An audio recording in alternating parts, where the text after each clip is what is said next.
우리 가정의 달을 맞이했습니다. 이번 달을 지내면서 하나님을 기쁘시게 하는 가정, 이런 주제로 하나님 말씀을 함께 나누겠습니다. 올해 지내면서 하나님을 기쁘시게 하라, 이런 주제로 사는데 우리의 가정도 하나님을 기쁘시게 하는 가정이 되어야 되겠죠.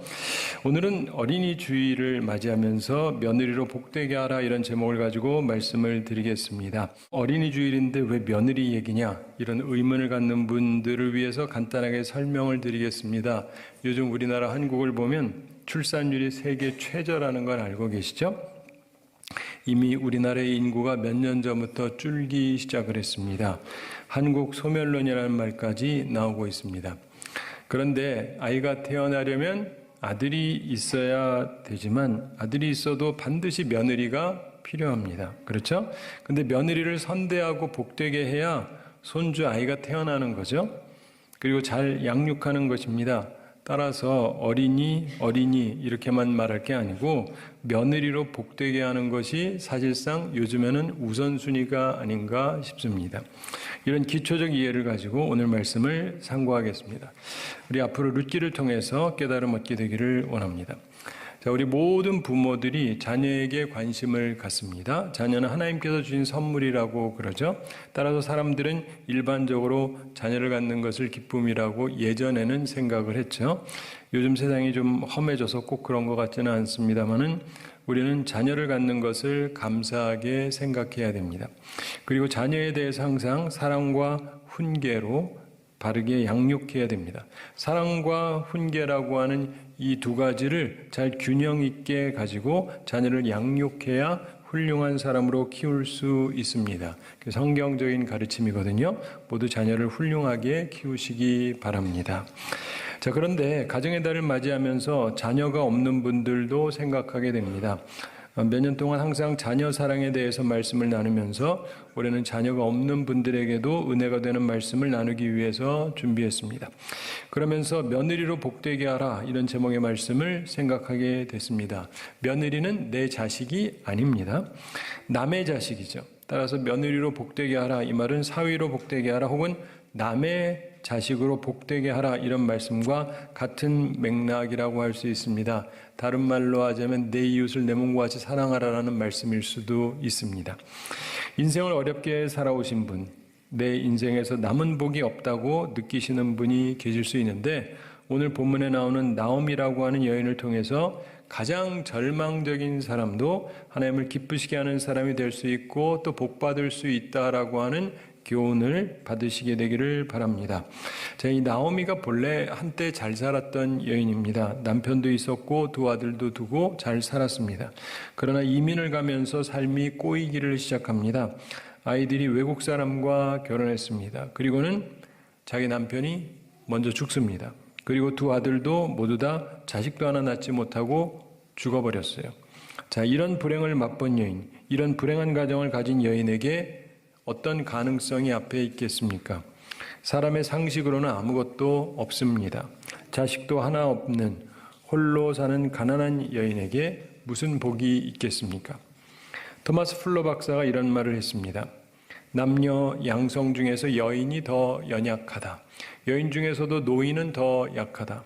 노인 중에서도 과부는 가장 불쌍해 보인다. 과부 중에서도 가난한 자들, 이들의 곤경은 측은하다. 가난한 과부들 중에서도 자녀가 없는 자들, 이들의 경우는 가장 서글프다. 자녀가 없는 과부 중에서도 한번 자녀를 가졌다가 잃어버린 자들, 이들의 지경은 더욱 처량하다.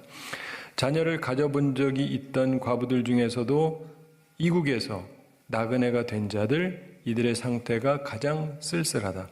그런데 이 모두가 슬픔의 집합장인 것처럼 나옴이라는 사람의 삶 안에서 만나서 짓눌리고 동요되고 처량해진 그녀의 고통을 잴 수 있게 한다. 나는 감히 결론 짓는다. 많은 남자들이 환난을 당했으나 욥만큼 당한 자가 없으며 많은 여인들이 고난을 겪었으나 나오미만큼 겪은 여인은 없다. 일리가 있죠? 사실입니다. 나오미만큼 어려움을 겪은 여인은 없습니다. 그런데 성경 말씀은 이 여인에게도 복이 임했음을 가르쳐 줍니다. 이 여인에게도 하나님의 은총이 임했다고 성경이 가르쳐 줍니다. 그렇다면 우리 가운데 아무리 복이 없는 사람도 희망이 있다는 말씀 아닙니까? 그렇습니다. 누구든지 희망을 가질 수 있다는 말씀입니다. 가장 절망적인 사람도 희망을 가질 수 있습니다. 나오미가 가능했다면 누구든 가능한 것입니다. 그것을 믿으시기 바랍니다. 그래서 오늘 큰 은혜를 받으시기 바랍니다. 자, 그런데 그 계기가 된 사건이 있는데 그게 뭐냐? 저주의 삶이 복된 삶으로 바뀐 계기가 무엇이냐? 이것을 아는 것이 중요합니다. 그것을 알고 나도 적용을 하면 내 삶에 전환이 있을 수 있기 때문에 그렇습니다. 나오미 인생의 전환점이 되었던 것은 바로 자기하고 함께 있는 이 며느리 룻을 복되게 함으로 그 인생이 달라지게 됩니다. 그래서 오늘 제목 며느리로 복되게 하라, 이 말씀이 중요한 것입니다. 여러분도 오늘 인생의 전환점이 되는 날이 되시고 앞으로 꼭 복 받으시기 바랍니다. 남의 자식 사랑해서 유명해진 여인 나오미, 남의 자식을 복되게 해서 복받은 나오미를 생각하면서 며느리로 복되게 하라, 이 말씀을 깊이 깨닫게 되는 우리 모두가 되기를 바랍니다. 사람 가운데 며느리로 화가 되게 하는 사람이 있고요, 며느리로 복이 되게 하는 사람이 있습니다. 여러분 어떤 사람입니까? 그 차이점을 오늘 생각해 보시면서 우리의 모습을 점검해 보게 되기를 바랍니다. 먼저 며느리로 화가 되게 하는 사람 생각해 보겠습니다. 우린 그런 사람이 되지 않도록 주의해야 될 것입니다. 자, 며느리로 화가 되게 하는 사람의 첫 특색은 경쟁심입니다. 뭐라고요? 경쟁심. 이런 사람은 모든 대인관계를 경쟁관계로 봅니다. 그래서 갈등이 발생하게 되는 것입니다. 며느리를 얻었다는 것은 본래 복입니다. 사람은 사회적 존재라고 말하죠. 사람의 삶에는 때로 경쟁이 존재하기는 하는데 약간의 경쟁은 도움도 되죠. 그러나 지나친 경쟁은 사회를 나쁘게 만듭니다. 사람은 근본적으로 더불어 살아야 하는 존재입니다. 그러나 며느리로 화가 되게 하는 사람은 며느리와의 관계를 경쟁 관계로 봅니다. 바로 이것이 문제의 시발점인 것입니다. 이것은 오늘날 자녀 교육에서도 가장 문제가 되는 점 중에 하나이기도 합니다. 제가 오늘 좀 직설적으로 한 가지 말을 하겠는데, 부모들 중에서 항상 자녀들을 경쟁을 시키는 사람들이 있어요. 어릴 때부터. 제가 목사로서 솔직히 여러분 자녀들의 미래가 걱정이 됩니다. 오해하지 마십시오. 경쟁이 무조건 나쁘다는 말은 아니에요. 약간의 경쟁은 발전에 도움도 되고 삶의 재미를 부여하기도 합니다. 그래서 괜찮습니다. 그러나 무엇이든 지나친 것은 좋지가 않습니다. 특별히 경쟁이 삶의 방식이 되도록 어려서부터 가르치는 것은 아이의 인생에 불행의 씨를 뿌려놓는 것하고 똑같습니다. 오늘날 왜 며느리와 시어머니들이 사이가 나쁩니까? 경쟁이 삶의 방식이 되어 있기 때문에 그런 것입니다. 그런 나쁜 씨를 자녀에게까지 뿌리지 마세요. 인생의 방식을 경쟁심에 두는 사람은 하나님께서 복을 주셔도 이것을 화로 만드는 사람이 됩니다. 경쟁심, 그것을 삶의 기초 방식으로 삼지 마시기 바랍니다. 그러니까 경쟁심 버리시고 복된 사람이 되시기를 바랍니다. 며느리가 화가 되게 하는 사람의 둘째 특색이 있습니다. 파괴적인 만남, 소모적인 만남이라고 말할 수 있습니다. 대인관계를 경쟁으로 보기 때문에 상호 만나는 것이 파괴적인 만남이 돼요. 소모적인 만남이 됩니다. 말 한마디를 해도 파괴적인 말을 해요. 소모적인 말을 하고, 어떤 부모들은 자기 아이 자랑을 너무 합니다. 어떤 부모는 그것만으로 부족해서 남의 아이를 깎아내리는 말을 자꾸 하죠. 파괴적인 말, 소모적인 말을 자꾸 합니다. 이런 사람하고 함께 있으면 피곤하죠. 우리는 항상 생산적인 만남이 되도록 힘써야 됩니다. 파괴적이고 소모적인 만남, 이런 만남을 추구하는 사람은 하나님께서 주신 복도 화로 만드는 사람이 됩니다. 파괴적이고 소모적인 말과 행동, 이런 것은 삶에서 버려야 합니다. 예전에 6.25 전쟁이 있었을 때 그 당시에 허버트라고 하는 분이 인민군 감옥에 갇혀 있었답니다. 하루는 인민군 간수가 성경책을 들고 와서 말하더랍니다. 지금 네 하나님이라는 분한테 한번 기도 좀 해봐라. 내가 한 손에 성경을, 다른 한 손에 권총을 들고 있을 건데 어느 손에 성경이 있는지 하나님께 가르쳐 달라고 해라. 만약 틀리면 권총으로 너의 머리를 쏴버릴 것이다. 허버트가 머리를 숙이고 조용히 기도했습니다. 자, 기도했냐? 간수가 묻자 그렇다고 표했습니다. 이때 간수가 묻습니다. 자, 네 하나님이 어느 손에 성경을 잡고 있다고 말해주더냐? 그랬더니 허버트가 조용히 그러나 분명하게 말했습니다. 나는 하나님께 그것을 여쭈어 보지 않았습니다. 뭐야? 그럼 뭘 물어봤냐? 그랬더니 허버트가 말합니다. 나는 하나님께 두 가지를 기도했습니다. 첫째, 내 마음이 분노로 흔들리지 않게 해달라고 기도했고, 둘째, 당당하게 죽을 수 있는 힘을 달라고 기도했습니다. 이 답을 듣던 이 간수의 얼굴이 일그러지면서 후다닥 감방에서 뛰어나갔다고 합니다. 사랑하는 성도 여러분, 많은 사람들이 파괴적이고 소모적인 만남을 합니다. 며느리가 화가 되게 하는 삶을 사는 사람의 둘째 특색이 바로 그거예요. 만나면 파괴적이고 만나면 소모적입니다. 우리는 그런 삶을 피해야 합니다. 사랑하는 성도 여러분, 파괴적이고 소모적인 만남을 피하시기 바랍니다. 그래서 복된 삶을 사는 우리 모두가 되기를 바랍니다. 며느리로 화가 되게 하는 사람의 셋째 특징이 있는데 악명입니다. 악명, 나쁜 이름이란 뜻이죠. 나쁜 소문이 납니다. 좋은 소문이 나지를 않아요. 항상 경쟁적이고 파괴적인 만남을 갖다 보니까 악명을 떨치게 되는 것이죠. 며느리로 화가 되게 하는 사람의 셋째 특징은 악명입니다. 사랑하는 성도 여러분, 잘 생각해 보세요. 며느리가 있다는 건요, 복입니다. 며느리가 있으려면 우선 아들이 있어야 되잖아요. 근데 하나님이 주신 복이 있습니다. 그리고 근데 그 아들이 혼자 살다가 죽으면 좋겠습니까? 아들 인생의 동반자로 하나님께서 며느리를 주셨다. 그렇다면 정말 복된 일 아닙니까? 그런데 복된 일을 화로 만드는 사람들이 있습니다. 한국의 기독교인들부터 먼저 변해야 되는 것 중에 하나가 바로 이거라고 저는 믿습니다.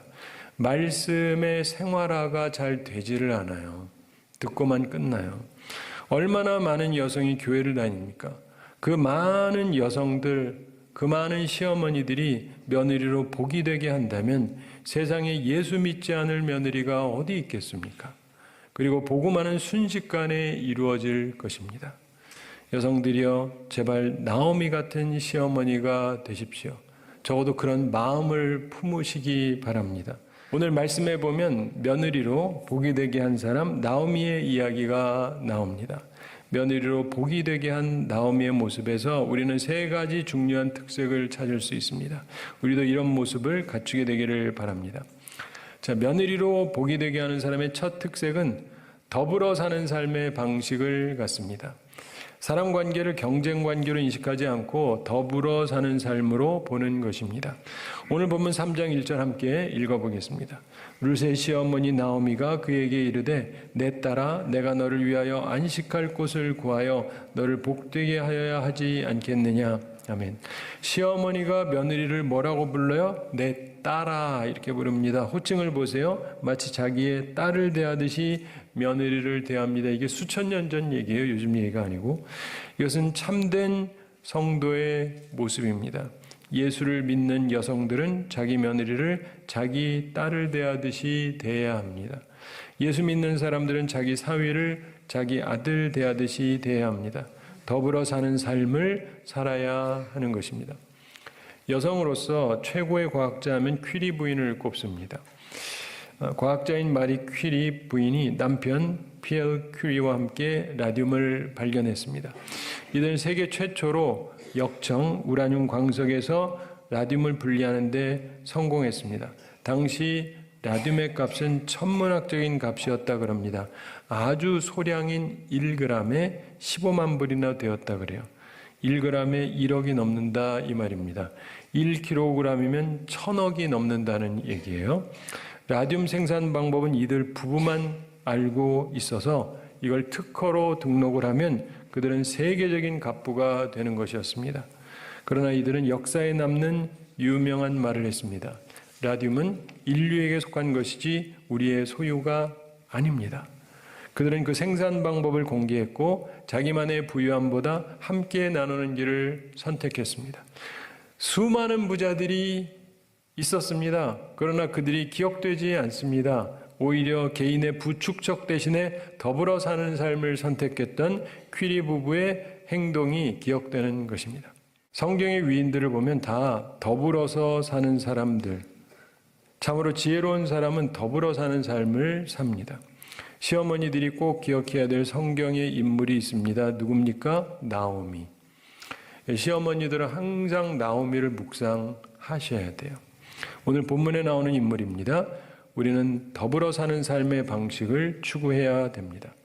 바라기는 우리 모두 경쟁심을 버리고 더불어 사는 사람들이 되기를 바랍니다. 그래서 복된 삶을 살게 되기를 바랍니다. 며느리로 복이 되게 하는 사람의 둘째 특색은 생산적인 만남입니다. 생산적인 만남. 사람 관계를 경쟁 관계로 보지 않고 더불어 사는 것으로 보기에 항상 그 만남이 생산적이에요.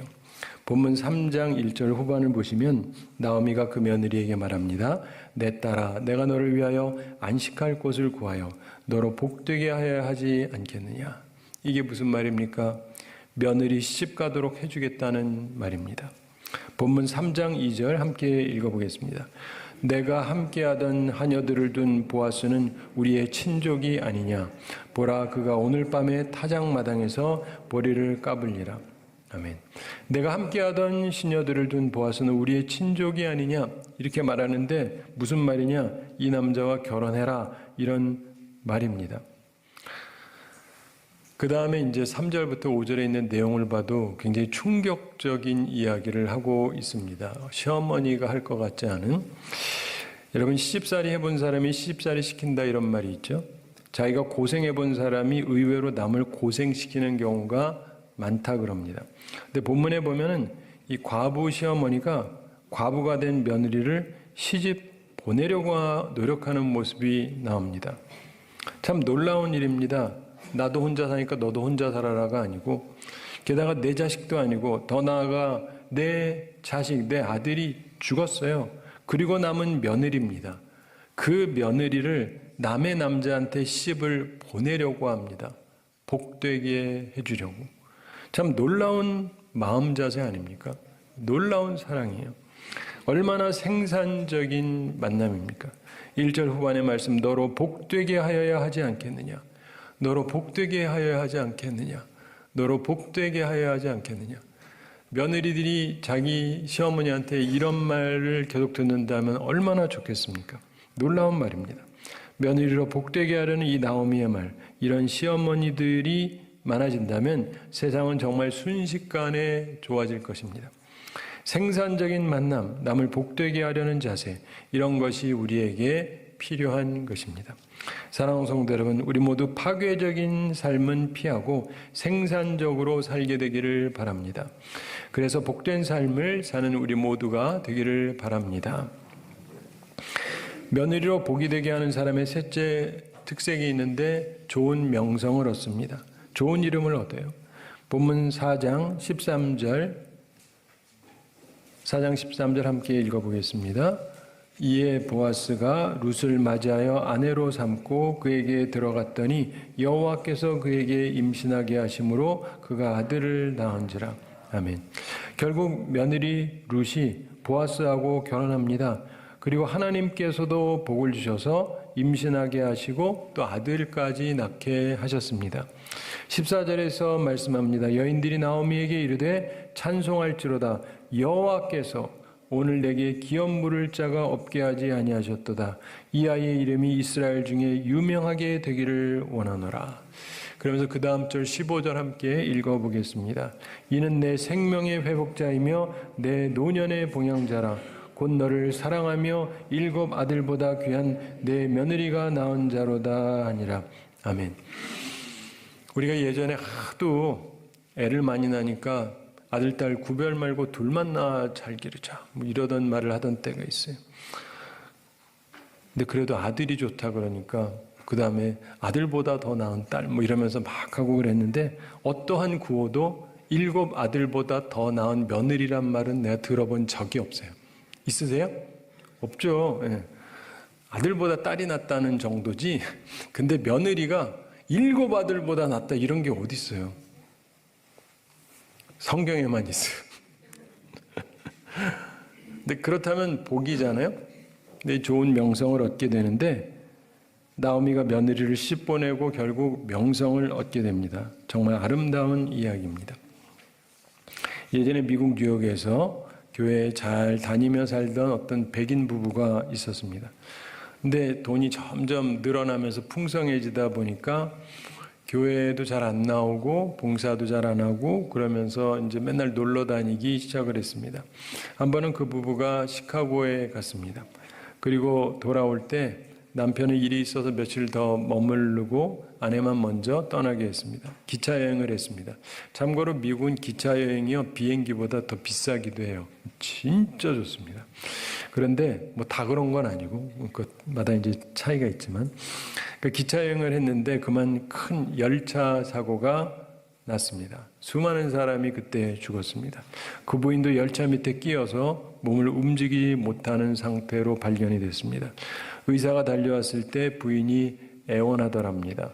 나 좀 꼭 살려주세요. 죽지 않게 해주세요. 그렇지만 살펴보던 의사가 말했습니다. 부인 참 미안합니다. 그러나 부탁하신 대로 이루어 드릴 수 없을 것 같습니다. 뭐 거기서 빼낼 수가 없어요. 그 상태도 너무 안 좋고 죽음을 앞둔 그 여인이 한탄스럽게 한마디를 남겼답니다. 이런 말을 했다고 그럽니다. 이럴 줄 알았으면 예수님께 나의 모든 것을 바쳐서 살았을 것을. 사랑하는 성도 여러분, 명성은 재물의 풍성함으로 얻는 것이 아닙니다. 좋은 이름은 아름다운 삶이 있을 때 남게 되는 것입니다. 나오미는 자기 아들들을 통해서 명성을 얻지 못했습니다. 그러나 자신에게 주어진 그냥 남아있는 한 사람, 자기 자식도 아니에요. 그냥 며느리 룻, 이 사람을 사랑했기에, 그를 복되게 했기에 명성을 얻게 되었던 것입니다. 사랑하는 성도 여러분, 하나님께서는 우리에게 맡긴 사람이 각각 달라요. 어린이도 각각 다릅니다. 어떤 사람에게는 아들을, 어떤 사람에게는 딸을, 어떤 사람에게는 딸과 아들을 모두 주십니다. 그리고 어떤 사람에게는 자녀를 주시지도 않기도 합니다. 그리고 어떤 사람들은 나오미처럼 아이를 가졌다가 잃게도 하십니다. 그런데 중요한 것은 우리 각 사람에게 여전히 사랑해야 될 내 어린이 같은 아랫사람이 있다는 것입니다. 그 사람을 사랑해야 되고 그 사람을 복되게 해야 하는 것입니다. 설사 내가 낳은 아이가 아니더라도 우리는 내게 주어진 사람을 사랑하고 복되게 해야 됩니다. 나오미는 그래서 복을 받은 것입니다. 그리고 명성을 얻은 것입니다. 나오미를 기억하시기 바랍니다. 가장 바닥으로 내려간 인생에서 명성을 얻게 됐는데 그 이유는 며느리로 복되게 함에 있었다는 것을 기억하시기 바랍니다. 설사 내 자식이 아니라 할지라도 내가 할 수 있는 그 한 사람을 내가 복되게 하는 것, 그러면서 하나님께서 기뻐하시는 가정이 이루어집니다. 사랑하는 성도 여러분, 여러분도 하나님이 기뻐하시는 가정을 이룩하시게 되기 바랍니다. 그러기 위해서 나오미처럼 칭찬받는 인생을 살아가는 우리 모두가 되기를 바랍니다. 우리 삶에서 악명이 아니라 좋은 명성을 얻는 우리 모두가 되기를 바랍니다. 제가 한 가지 이야기 말씀드리면서 오늘 말씀을 마치겠습니다. 어떤 남성이 있었는데 하여간 맨날 비판만 하면서 살아요. 그러면서 나이를 먹었습니다. 할아버지가 됐어요. 여전해요. 계속 비판하는 걸 너무 즐깁니다. 삶의 이유가 비판에 있어요. 눈이 굉장히 나빠졌습니다. 그런데 눈도 나쁘면서 또 특별히 미술 작품 비판하는 걸 즐겨했어요. 잘 보이지도 않는 사람이. 그러면서 한 번은 또 미술관을 방문을 했습니다. 이 할아버지가 또 신이 났어요. 자신의 비평 실력을 발휘할 생각을 하고는 들어갔습니다. 미술관에 들어가자마자 이 할아버지가 큰 초상 앞에 딱 섰습니다. 그리고는 큰 소리로 비평을 시작해서 사람들 다 들으라고, 이 초상화는 사진틀을 너무 큰 거를 썼군. 인물이 얼굴이 이렇게 작은데 왜 이렇게 큰 사진틀을 썼지? 그러면서 계속 목에 힘을 주어서 비평을 합니다. 그리고 왜 이렇게 변변치 못한 인물을 모델로 썼어? 이 화가는 치명적인 실수를 했어. 이렇게 못생긴 얼굴을 주제로 해서 그림을 그리면 결코 걸작품을 만들 수 없단 말이야. 그때 멀리 있던 할아버지의 아내가 놀래가지고 당황하면서 달려옵니다. 그러나 할아버지는 큰 기침하면서 계속 비평을 해나갔습니다. 만약 작가가 얼굴에 인격이 조금이라도 나타나 있는 사람을 모델로 택했다면 이 그림의 가치가 훨씬 나아졌을 거예요. 이렇게 인격이 없어 보이는 인간을 가지고 그리다니. 그때 달려온 부인이 할아버지를 잡아당기면서 말했습니다. 여보, 그만해요. 그때 할아버지가 말합니다. 왜, 뭐가 어때서? 사실이잖아. 그랬더니 부인이 말했습니다. 당신 지금 거울 보고 있는 거예요? 자기 얼굴 보고 변변치 못하다고, 인격도 없다고 한참 비판하고 있었던 거죠.